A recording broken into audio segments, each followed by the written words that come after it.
Big up la famille, salam la MIFA, salam la team, salam les titulaires. Bienvenue chez Pipo MBZ. Tey on va faire un débrief ci journée d'hier bi journée samedi bi ci lu xew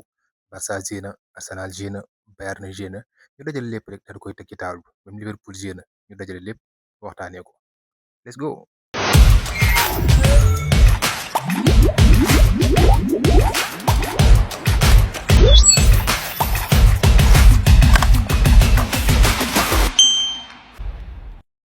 Leader boo xamante ni on dirait que ni yow en fait yow bëggoo championnat bi jeex parce que à chaque fois yow yaay relancer championnat bi à chaque fois en fait yow bëggoo jël premier bëggoo jël championnat bi comme si bëggoo mu jeex quoi. Incroyable en fait Arsenal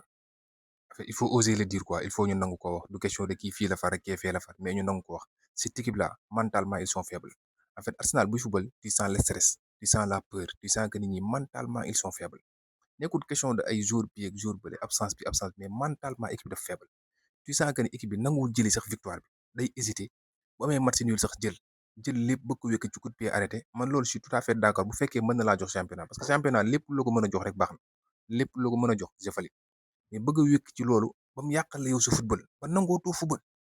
en fait nangootoo jël yenn responsabilité yi nangoo dem jëli ju ko nangoo dem doxi ci kaw équipe bi à domicile ngay football ak Bournemouth comme si Bournemouth moo nekk à domicile comme si Bournemouth moom mooy Arsenal comme si Bournemouth moom moo bëgg a jël championnat bi comme si Bournemouth moom en fait mooy leader championnat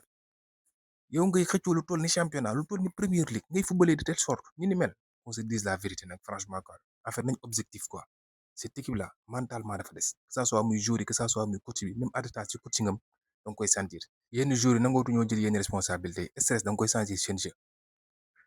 relancé waat na championnat bi en cas de victoire de Manchester City demain City day ñëw ci 6 points plus seen match bi ñu war a daje biir Etihad te teewul City aussi am na benn match en retard daal Arsenal bon ba léegi seen destin yéen a ko yor en main mais quand même heure bu waroon a fekk Arsenal ray championnat bi mais à vrai dire cette équipe là il faut oser le dire mentalement ils sont faibles. Allez Liverpool allez Liverpool allez Anfield voilà il le faut il le fallait il faut ngeen koy def parce que qualification Ligue des champions bi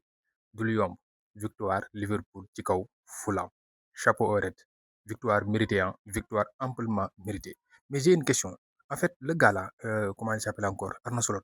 fan la denc booy bi rek xooj ko duñu bëgg a rey ak Gakpo duñu forcer Gakpo mais booy bi il est trop fort en fait c'est un talent te booy bi en fait dafa am fit saa yoree bal bi da lay imposer saa yoree bal bi day chercher dara saa yoree bal bi day créer j'aime ces genre de jour quoi excentré yoo xam ne dañuy am fit dañuy créer saa su ne soo ay xooj ko ci année bi yëpp di ñu forcer Gakpo booy bi instant ni baat na benn record biir Anfield parce que moo nekk le plus jeune joueur bu dugal bi biir Anfield Sterling moom moo détenu record boobu noonu booy bi baatal na ko tey Rio nga xooj ko rek di ñu forcer Gakpo quand même Salah aussi buteur Salah bu wax franchement donc koy gis da ngay benn plaisir parce que Salah dafa war a terminer même bu dul dara am beauté marqué ay but def ay assist terminer am beauté quoi parce que il le mérite ndax li mu def Liverpool yëpp Liverpool félicitations jeune victoire bi il la fallait parce que qualification Ligue des champions bi actuellement du lu yomb ku bàyyi ay points di nga ko rëccu Manchester United waa kër gu mag ñu ngi ci Aston Villa ngi fi Chelsea aussi ils n'ont pas encore dit leur dernier mot donc du yomb mais quand même victoire bi c'est très important pour la course au titre félicitations au red victoire amplement mérité yéen a xeere yéen a wóor ber na solo bu saison bi jeexee na dem ngeen dem après 53 ans 9 mois 2 semaines et 1 jour le Bayern vient de battre son propre record boo xamante ni moom rek moom kese moom képp moom dong moo ko mës a def biir Bundesliga keneen defaatu ko fa record boobu la battre tey ci nan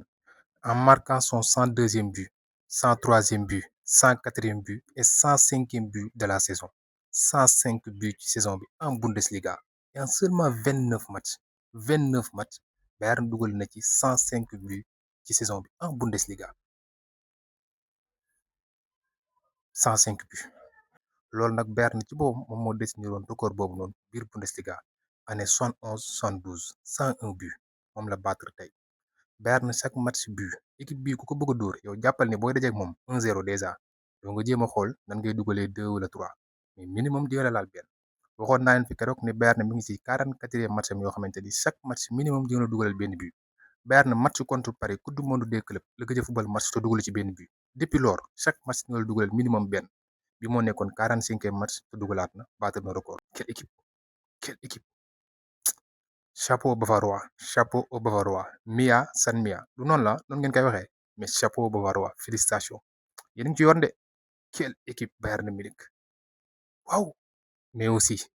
encore Olise toujours Olise encore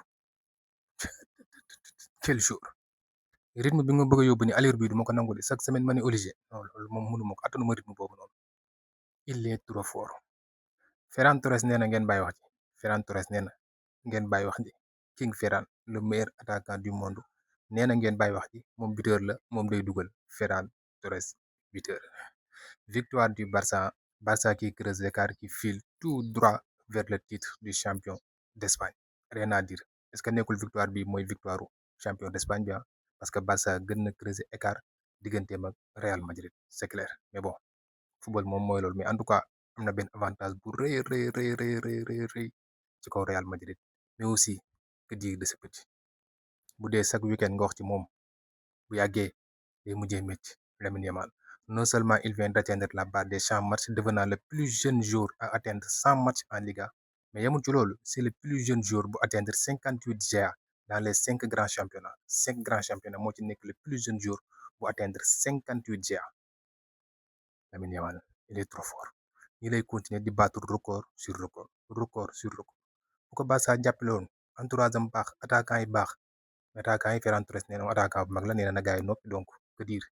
en tout cas franchement parler Lamine Yamal c'est un top player chaque week-end chaque soirée Ligue des champions booy bi def feu wan ñu ni il est trop fort Lamine Yamal félicitations aux Catalans Barça qui file tout droit vers le sacre tout droit vers le titre Real est-ce que affaire yi jeexul tamit est-ce que Barça nekkul champion d'Espagne déjà est-ce que yëf yi jeexul Rashford tamit buteur Barça est-ce que nekkul seen gars yi dañ leen a dégg parce que semaine bii Rashford ak Ferran Torres ngeen amoon ñu ñëw toj kër gi est-ce que nekkul dañ leen a dégg te ngeen leen a gunge rek bu ko defee bii di ñëw contre Atlético peut-être ñoom ñu génnewaat leen ci on sait jamais en tout cas Barça championnat bi on peut dire que c'est déjà acquis mu des Ligue des champions contre Atlético ñu xool Ligue des champions contre Atlético lan ngeen di indi mais pour championnat bi moom je pense que c'est acquis moom ngeen ko ba pare Ligue des champions mooy wax ci reste à voir qu'est-ce que ça va donner mais félicitations ci victoire